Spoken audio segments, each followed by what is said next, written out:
varias consideraciones que tiene nuestro bloque para hacer y que a lo largo del debate vamos a ir sumando en las intervenciones de cada uno de los oradores que hemos pasado por secretaría. Lo primero es decir qué buena costumbre arrancar la sesión a esta hora. Ojalá que podamos hacer de esto un hábito para el año que viene. Segundo, decir que para comenzar, ya lo más importante y que tiene que ver también con algo que está ocurriendo a nivel nacional, lo primero que queremos decir es que un gobierno, los gobiernos, este gobierno, necesitan sus presupuestos.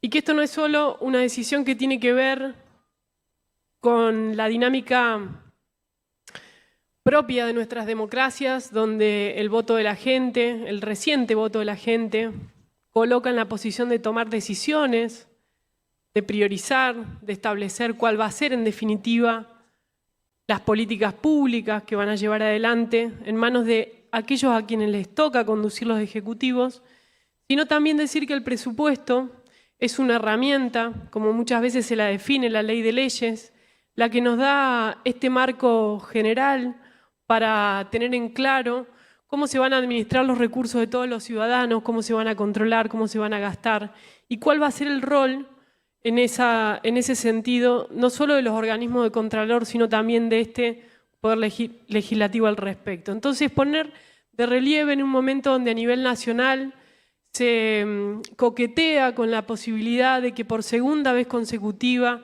nuestro país no tenga un presupuesto que ordene, que dé certeza, que establezca la seguridad jurídica que necesitan todos los actores y que de alguna manera eso sea celebrado por quienes quieren tener las manos más sueltas, pero llevándose de alguna manera con eso puesto también la institucionalidad propia de nuestra democracia. Entonces, decir que queremos que este gobierno tenga un presupuesto representa una señal, en primer lugar, para Córdoba, obviamente, pero también una señal a nivel nacional de lo que queremos y esperamos para la Argentina. Queremos claridad, queremos una hoja de ruta, queremos poder estar mirando luego que esa hoja de ruta se respete, se cumpla, y también queremos poner en manos de aquellos que la gente votó la decisión de la definición de las políticas públicas. Dicho esto, estoy de alguna manera también adelantando la posición que nuestro bloque ha tomado al respecto, acompañando a nuestro foro de intendentes, a nuestro partido, en una decisión que consideramos importante en el momento que vive la Argentina de acompañar en general este proyecto que hoy es traído a consideración, pero en hacer en particular las observaciones de todos aquellos puntos que consideramos que el Ejecutivo y el oficialismo está equivocando en el diseño de este presupuesto y que esperamos puedan ser tomados en consideración de cara a la segunda lectura para tratar de mejorar esta hoja de ruta, como decía recién, en este marco normativo que es el presupuesto general de la Administración. De este modo, Presidenta, me voy a centrar en algunos de estos puntos que luego van a profundizar legisladores del bloque de la Unión Cívica Radical y que en definitiva son aquellas cuestiones que venimos señalando hace bastante tiempo. Lo primero tiene que ver con la necesidad de fortalecer la transparencia. Lo dijimos cuando analizamos la cuenta de inversión, lo dijimos las tantas veces que pusimos en discusión el funcionamiento del Tribunal de Cuentas y las modificaciones que hicieron apenas vieron el resultado electoral que modificaba la composición de esta legislatura y que le daba a la oposición la mayoría de los tribunos de cuenta.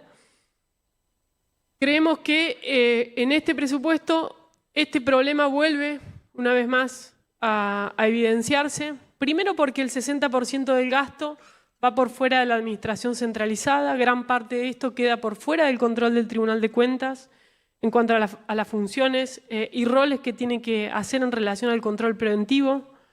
Hay un 60% de la obra pública que va a terminar pasando sin aprobación del Tribunal de Cuentas. Hay algunas modificaciones en el articulado que las vamos a señalar en particular porque no las vamos a acompañar, donde se otorga... Legisladora Austin pide una interrupción al legislador Sosa. ¿Se la concede? No, le pediría que me permita terminar la exposición y en todo caso que luego que estén los oradores... legisladora. Decir que en relación al tiempo para la rendición de las obras públicas también aparece allí una modificación en el artículo 61 de la Ley de Presupuesto que le permite hacerlo a la finalización del ejercicio y no a medida que se van ejecutando. También intentan incorporar algo que fue rechazado ya por el Tribunal de Cuentas en el Código Tributario en su artículo 58, la inclusión de la figura de los compromisos definitivos globales, la orden definitiva global, algo que consideramos también es una mala práctica en términos de rendición de cuenta, de transparencia, que no permite el efectivo control del manejo de los gastos. Y una cuestión que también consideramos central y principal, decía recién que gran parte del gasto está yendo a través de las agencias, lo escuché con atención al legislador Sosa cuando defendió de alguna manera el funcionamiento de esta dinámica, pero también es cierto que en este presupuesto introducen en su articulado una adecuación en parte referida a lo que exige el decreto nacional, que busca convertir a las agencias en sociedades anónimas y que faculta al Ejecutivo a hacer esa modificación y pone en manos de los directorios de estas agencias ese proceso de reconversión. Es decir, gran parte del gasto que hoy estamos aprobando con este presupuesto va a ir a agencias que luego van a entrar en un proceso de reestructuración a partir de la figura de las sociedades anónimas, facultando, como decía recién, a sus presidentes o a sus directorios a llevar adelante ese proceso. Es decir, casi a ciegas lo estamos haciendo, sin saber qué de eso va a ir a estas dinámicas. Entonces, ahí también nuestro bloque va a adelantar el voto negativo porque consideramos que esto afecta claramente la transparencia y la correcta rendición de cuentas. Algo que ya lo venimos diciendo incluso desde el debate de la cuenta de inversión en esta legislatura. El segundo argumento tiene que ver, Presidenta, y que lo vamos a dejar en claro en la votación en particular, que es un presupuesto en el que consideramos que no resulta claro el esfuerzo de la provincia en la disminución de la presión fiscal que tiene sobre los contribuyentes. Es sabido, es conocido que Córdoba pierde competitividad respecto de, por ejemplo, la provincia de Santa Fe, por esto que hemos llamado muchas veces el costo Córdoba. Esto no solo no se disminuye, no solo no se corresponde con un momento donde hay un esfuerzo en todas las administraciones para tratar de bajar impuestos, sino que además lo que podemos ver es que se vuelve a poner en las espaldas de los contribuyentes, de los ciudadanos y de parte del aparato productivo el sostenimiento de la estructura de gastos del Estado provincial. Y en esta línea quiero señalar que también vemos con preocupación en los papeles de trabajo, en el mensaje de elevación específicamente del presupuesto, cómo aumenta dentro de los ingresos tributarios los impuestos provinciales proporcionalmente más que lo que aumenta la recaudación por impuestos nacionales. Incluso teniendo en consideración que hay variables que van a estar aumentando en los impuestos nacionales por el restablecimiento de algunos tributos, aún así los impuestos provinciales van a estar bastante por encima. Fíjese que la variación real de los impuestos provinciales, Presidenta, es del 9,3%, mientras que los impuestos nacionales va a ser del 7,2%. Es decir, una vez más, el impacto de la estructura tributaria de Córdoba sobre la actividad productiva, sobre también los contribuyentes, va a ser más fuerte que lo que va a ocurrir en principio respecto del incremento de los impuestos nacionales. Esto se corresponde con varias cuestiones, Presidenta. Primero decir que volvemos a querer poner en discusión cómo, de alguna manera, se sostiene un régimen impositivo que sea más progresivo. Es cierto, de nuevo, mirando los mismos cálculos que ha traído el Ejecutivo a esta legislatura, es cierto que gran parte de este aumento está dado, por ejemplo, por el impuesto inmobiliario, 80,20% su variación en términos reales, pero no deja de ser menos cierto que también hay un aumento sobre ingresos brutos. Vuelve a recaer sobre la actividad productiva, este impuesto que ya lo hemos dicho en varias oportunidades que es regresivo, pero además también en un momento tan complejo como el que tiene nuestro país y al que nuestra provincia no está exenta, el aumento en el impacto del inmobiliario también va a representar una afectación para los contribuyentes y para sus familias.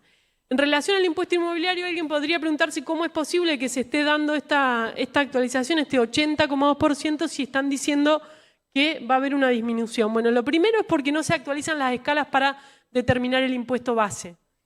Eso hace que, obviamente, a partir de allí, la variación en la evaluación de los inmuebles termine haciendo, al igual que lo que ocurre con el impuesto automotor, que las alícuotas en las que terminan siendo alcanzados los contribuyentes los afecten directamente en el tipo de impuesto que pagan. Y también porque se incrementan los mínimos de los impuestos básicos, en el caso del inmueble urbano edificado al 200% y del baldío al 246%. Además, también vamos a ver allí la prórroga en el presupuesto del aporte extraordinario, que también va a volver a recaer sobre los inmuebles, entre otros. Aumenta el impuesto a los sellos, pasa del 7,5 por mil al 10 por mil. Ya dije lo que ocurría con el impuesto automotor y en relación a los ingresos brutos, este aumento que se puede verificar tiene varios componentes, pero básicamente por la nueva actualización de los montos de facturación con las mismas variables. Actualizan algunos montos de facturación, esto propio del el informe que nos dio en el día de ayer la Oficina de Presupuesto, por ejemplo, en las industrias que están exentas, actualizaciones del 269%, en alícuotas reducidas, actualizaciones del 142%, pero en los que pagan las alícuotas agravadas, la que pone a Córdoba en una proporción realmente compleja respecto de las otras provincias, allí la actualización es del 104%, es decir, van a haber más actores que terminen tributando bajo el ítem de alícuotas agravadas a partir de que su cálculo de actualización, el monto de facturación, es bien distinto al que eligen para otras categorías. Entonces, allí también, Presidenta, tenemos un punto de diferencia que lo vamos a manifestar en la votación en particular. Venimos señalando de manera reiterada en numerosas iniciativas y proyectos las diferencias que tenemos también con el manejo de la empresa provincial de energía eléctrica, de EPEC, y el impacto que esto tiene en relación a el costo de las tarifas de Córdoba. Volvemos a encontrarnos, si nosotros miramos comparativamente lo que ocurre con otras jurisdicciones, en el lugar número 4 de las provincias más caras de la Argentina. Y esto obviamente termina golpeando a los sectores productivos y termina golpeando también obviamente a las familias. No solo esto, no solo no se tiende a resolver esta situación que afecta fuertemente el costo Córdoba, sino que además se faculta a EPEC a contraer una deuda por 326 millones de dólares, facultándola, a seguir de alguna manera impactando sobre su propio costo de funcionamiento. El otro punto, Presidenta, ya que mencionó lo de la deuda y algo se refirió, allí también tenemos diferencias. Lo primero y principal que no nos resulta claro es cómo en un presupuesto que es superavitario siguen eligiendo establecer estas autorizaciones para contraer nueva deuda, aumentando en un 175% el valor de la deuda actual.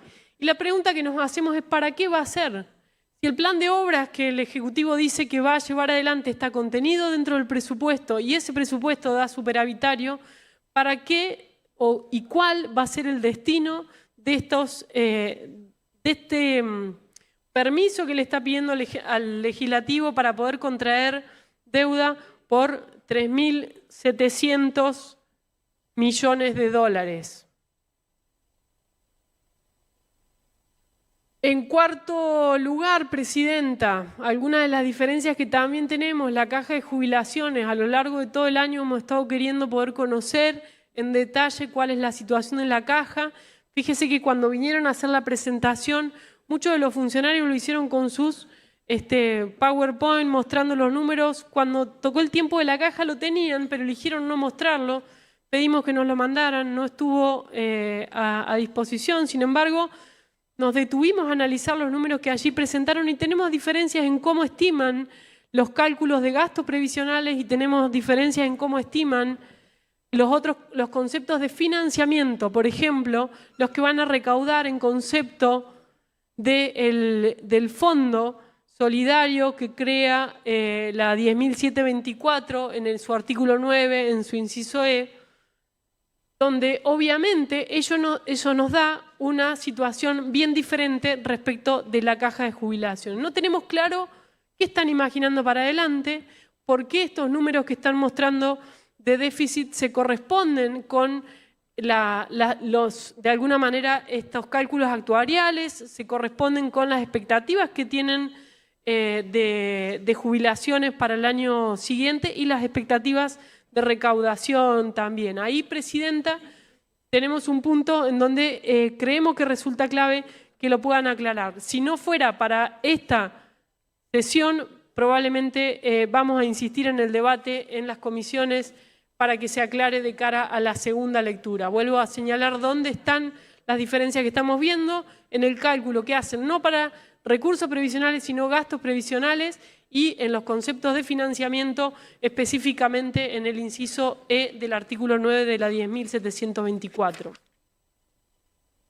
Acá también, y tiene que ver con lo que acabo de mencionar, para el financiamiento de este déficit de la caja, deciden aumentar y crear nuevos impuestos, estableciendo una modificación que amplía ya no solo para las entidades financieras este Fondo Solidario de Cobertura y Financiación de los Desequilibrios, que está previsto en el artículo 4, en el inciso B del artículo 9, es decir, una remisión de la remisión de la remisión, va a entidades financieras. Hasta acá era lo que venía teniendo la provincia, ahora van a sumar entidades que administren resúmenes para emisores de tarjeta de crédito. Esto va a ser trasladado casi con seguridad a los consumidores, también a entidades que desarrollen actividades en plataformas online. Estos son todos nuevos impuestos que están creando también con el presupuesto y que en particular no vamos a acompañar. Creemos a la vez en relación a estas cuestiones que estas delegaciones, permitiéndole al Ejecutivo incrementar estos porcentajes del 80 al 100, no resultan convenientes y por eso vamos a rechazarlos en el debate en particular. En quinto lugar, Presidenta, y para mí quizás uno de los aspectos más importantes, tiene que ver con la estructura del gasto. ¿Dónde piensan estos recursos que prevén recaudar, gastarlos? Y si bien es cierto, como señalé, que esta es una decisión de quien de alguna manera está al frente del Poder Ejecutivo, también creemos que tenemos la obligación de señalar en dónde nos parece que están fallando. Lo primero y principal porque representa un incumplimiento de la legislación vigente lo que sigue ocurriendo con educación. Lo preguntamos ayer en la comisión, cómo llegaban al cálculo que recién se exhibió en pantalla, tratando de mostrar, se veía bastante grande en el gráfico de tortas que mostraron ese 47% del presupuesto para educación. Pero claro, cuando empezamos a mirar es el 47% de lo que se destina a inversión social, que es el 62%. Digo, el mismo gráfico ya nos daba la información de que el 47 del 62 es apenas un poquito más del 29%. Exactamente lo mismo que si nosotros tomamos de la tabla 28A del proyecto enviado por el Ejecutivo, que es la que refiere a la proyección plurianual de gastos por finalidad y por función, y tomamos allí la finalidad educación y cultura, 29,44. Incluso intentamos sumar algunos otros conceptos, no llegamos nunca a los números que están esgrimiendo y no llegamos tampoco al 35% que exige la ley de educación. Lo venimos planteando de manera reiterada y sostenida. Lo ha planteado nuestro bloque en ejercicios anteriores al punto tal de que el ministro Grabovac en alguna oportunidad terminó diciendo no necesitamos más dinero, con eso nos alcanza y alguien dijo entonces modifiquen la ley. ¿Qué hicieron el año pasado en una ley de presupuesto muy desprolija? Incorporaron algunas modificaciones en el cálculo. Ayer se dijo, ¿cómo vamos a entonces, desde qué y sobre qué tomamos ese 35% del gasto educativo para que nos dé un poquito mejor? Tomemos lo que tomemos, cuando miramos los niveles de inversión del gasto de educación del gobierno provincial en los últimos años, podemos afirmar con certeza, Presidenta, que no están llegando a los niveles de inversión que tenía la provincia en prepandemia. No están llegando siquiera a los niveles de inversión que tenían en el año 2019 y que ya estaban por debajo de lo que exigía la ley, que exigía el 35%. Es cierto que podría parecer tímidamente una pequeña recomposición respecto al año pasado, pero no siquiera a los niveles de gasto prepandemia. Ahí tenemos una diferencia importante que la vamos a señalar en el debate en particular. También tenemos diferencias en cómo han ido logrando este superávit. Lo hemos manifestado a lo largo de todo el periodo legislativo, preocupados sobre todo por la caída de los salarios docentes y de las jubilaciones en los sectores más vulnerables. Fíjese, Presidenta, que si nosotros calculamos el salario promedio que tenían en el año 2016 los docentes y el salario promedio que tienen para el año 2024, la pérdida que han tenido durante estos gobiernos de Hacemos Unidos por Córdoba, podríamos ir más atrás también, es en términos reales del 40,7%.